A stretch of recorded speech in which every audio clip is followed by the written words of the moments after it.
Hey guys, this is Larry with ManCave Mayhem. If you haven't yet, don't forget to hit that button for reminders for new videos. Don't forget to like, share, and please subscribe. It helps me out a lot.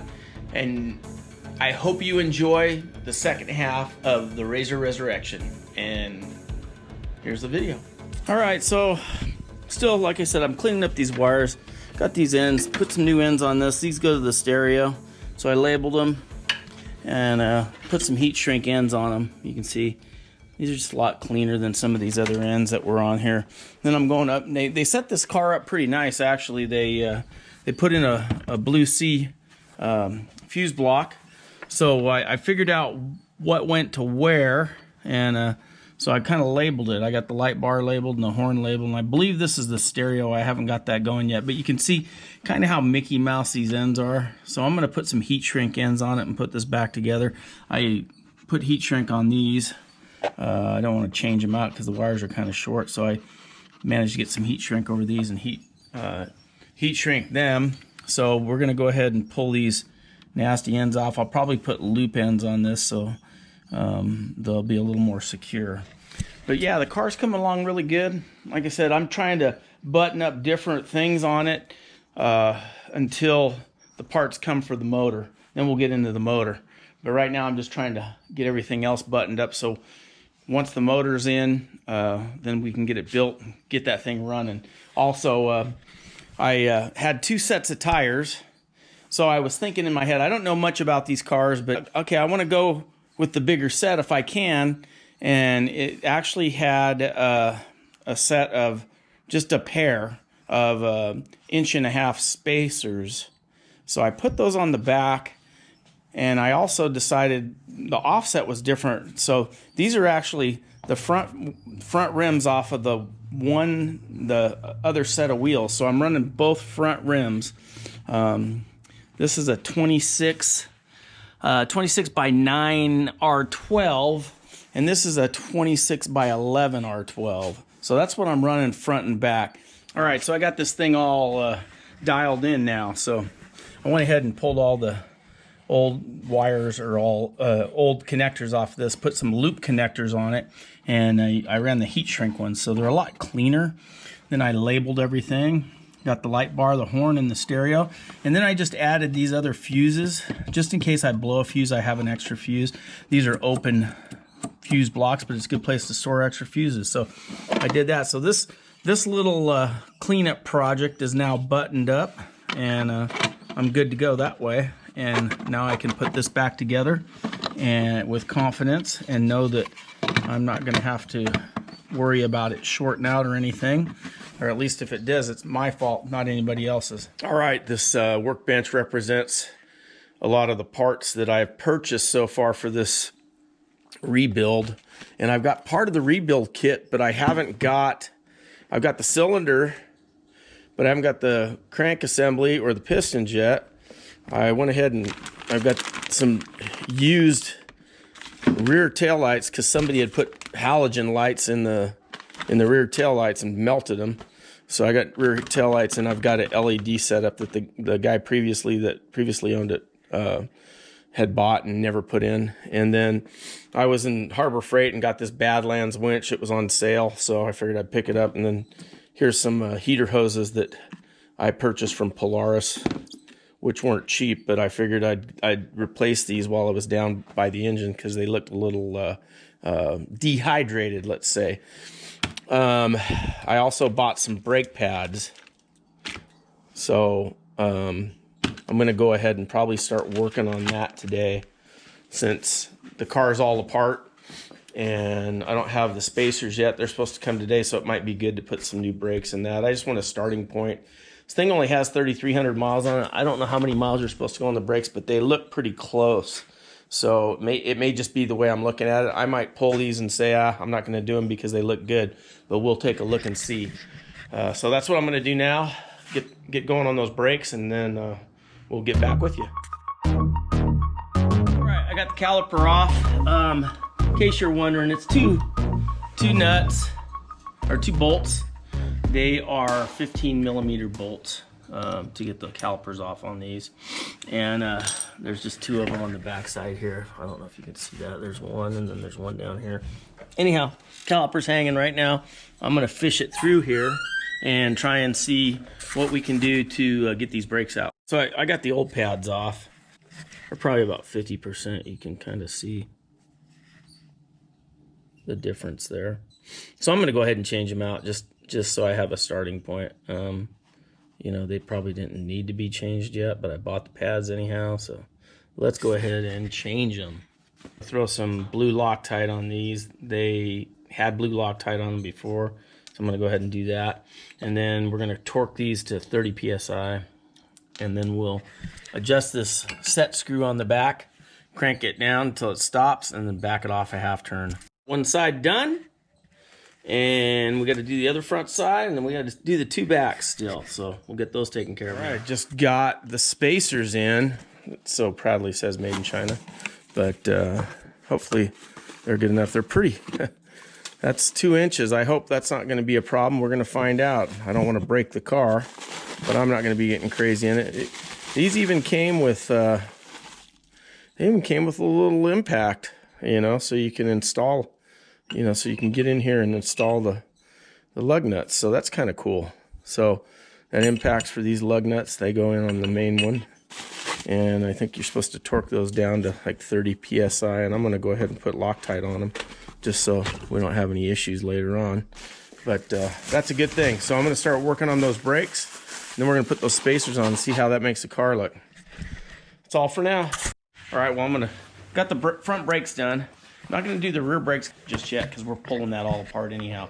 But I got the new front brakes on, got it cleaned up. Now I'm going to go ahead and start putting these spacers on. So it says to torque them at 30 pounds plus 90 degrees, and equates to about 60 PSI, 58 PSI, give or take. So we're going to go ahead and do that. I'm also going to red Loctite those initial nuts. And so we'll go ahead and get that going now. Studs real quick with brake cleaner just to get them clean. Let those dry out, and then I'll put that Loctite on them. And then I'm going to put these are bolt-centric, I think is what they call them, or bolt-centric spacers. Well, I don't even know if those are going to fit. I think they will, though. And then those will go on with a little red Loctite, and we'll put those on and see how it comes out. And we're going to throw the wheels. This is with a 2-inch taller tire and 2-inch spacers on the front. I'm running both front rims. I'm running front rims both front and back. I've got 1.5-inch spacers on the back. I'm going to go ahead and put the 2-inch spacers on the back just so I can get a little more clearance on this engine mount right there. So we'll do that probably after we get the rear end all taken care of. But I'm done for the night. That's all for now. Rest of the kit to rebuild this motor, and my helpful son-in-law is here. Aren't you, Andrew? I'm here. He's here, and we're gonna go ahead. Got the crank now with the rods on it, and we're gonna get things going, but we're gonna pull this head apart. I got a little tool to pull the valves out, so we're gonna mark the valves, pull them out of the head, get this head cleaned up, and then we're gonna start assembling this motor. Get this back together. So we'll show you the process. We're clamping this thing down. We got our Harbor Freight, or no, Amazon, whatever you want to call, freaking tool here. I'm not sure that it's gonna work real well. Oop, there it went. Popped through. So now you want to get these little keepers out that hold the valves in there. One fell. See if we can get the other one with the magnet. Yep. There. So there's the keeper right there. Now we'll back this out. If this crazy pin, and you want to be careful because otherwise you're going to have flying springs everywhere. And this will take the valve out. And what we're going to do is pull this head apart, and we're going to inspect it, make sure everything's good. You can lap these valves, but in lapping them you have to be real careful. You don't want to take too much off because the the surface is hardened, and it'll just ruin it. The valves will end up just going into the head if you take too much off. So we're checking these valves for play, side to side. This feels pretty good. So the head so far looks pretty good. Got this numbered. I'm going to number this with a number 1. I'm going to check the face of the valves. Face of the valves look pretty good. Not too bad. This is an exhaust valve. Doesn't look too terrible, but we'll clean those up. So that's what we're going to start doing right now.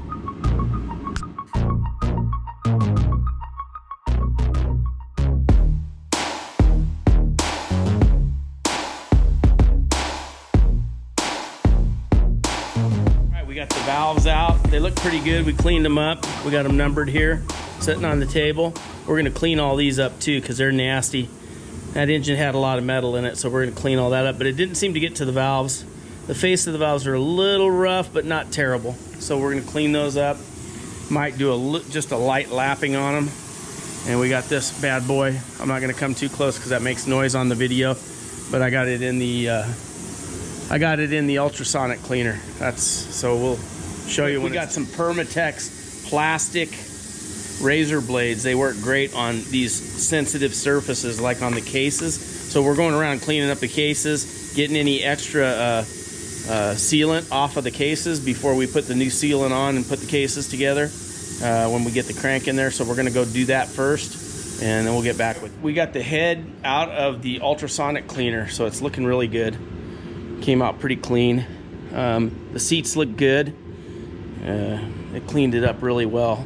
So I'm going to start assembling this thing. This is the splash plate or whatever you call it. And I got to get that in, and I got to get the oil pickup put in.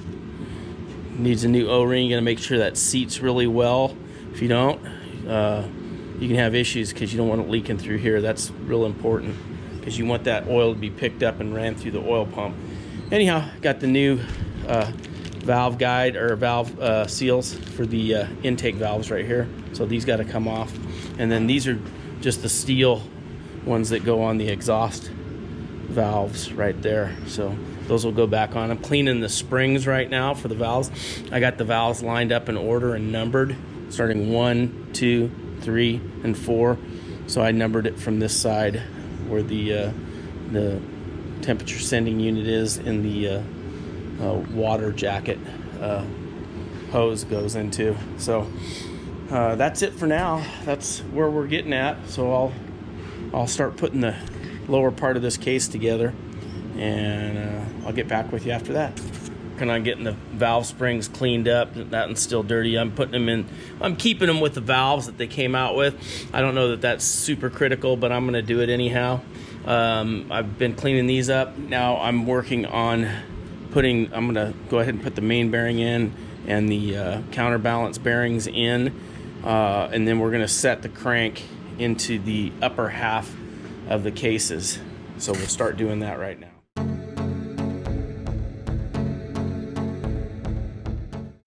Hey guys, that's it for part 2 of the RZR Resurrection. If you haven't yet, hit the like button, hit the subscribe button. Make sure you share these videos with your friends. It helps me out immensely. Don't forget to hit the bell for notifications. And just remember, I'm just a man in a cave causing mayhem. Thanks again for watching.